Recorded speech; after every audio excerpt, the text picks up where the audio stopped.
Hello friends, അപ്പോൾ ഇന്നടുത്ത് ഒരു പുതിയ കമ്പനിയിൽ ലോഡ് ചെയ്യാൻ വേണ്ടി എത്തിയിരിക്കുന്നതാണ്. മെയിലാണ് ലോഡ് ചെയ്യാൻ വേണ്ടി എത്തിയിരിക്കുന്നത്. അപ്പോൾ കമ്പനിയിൽ പോയപ്പോൾ അവർ പറഞ്ഞ മോർണിംഗ് 5 മണിക്ക് ലോഡ് ആവത്തുള്ളൂ, അപ്പോൾ നിങ്ങൾ ട്രെയിലർ കട്ട് ചെയ്തിട്ട് വയ്ക്കുള്ളൂ, 5 മണിക്ക് വന്നാമെന്ന് പറഞ്ഞായിരുന്നു. അപ്പോൾ ടൈം ഇപ്പം 1:30 ആയതേ ഉള്ളൂ. അപ്പോൾ എങ്ങനെ പോയിരുന്നാലും ഒരു 14-15 മണിക്കൂർ റെസ്റ്റ് ഉണ്ട്. അങ്ങനെ ആ സമയം കൊണ്ട് ഞാൻ വിചാരിച്ചു ഉച്ചയ്ക്ക് ചോറൊന്നും വെച്ചിട്ടില്ലായിരുന്നു. അപ്പോൾ ആ സമയം കൊണ്ട് ചോറും കറിയൊക്കെ വയ്ക്കാൻ വിചാരിച്ചു.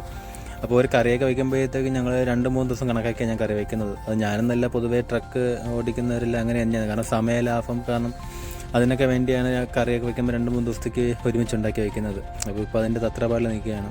അപ്പോൾ ഉച്ചയ്ക്ക് ഫുഡെല്ലാം കഴിക്കാം. പിന്നെ എന്തായാലും കുറച്ച് ടൈം ഉണ്ടല്ലോ. ചില സമയങ്ങളിൽ ഇങ്ങനെയാണ്, ലോഡ് ചെയ്യാൻ പോകുമ്പോഴത്തേക്കും ലോഡ് ഇങ്ങനെ ഡിലേ ആയിട്ടായിരിക്കും കിട്ടുന്നത്. അപ്പോൾ ആ സമയം നമുക്ക് നല്ല രീതിയിൽ റെസ്റ്റും കാര്യങ്ങളും കിട്ടും. പിന്നെ അതുപോലെ തന്നെ നല്ല സമയവും കാര്യങ്ങളൊക്കെ ഉണ്ട്.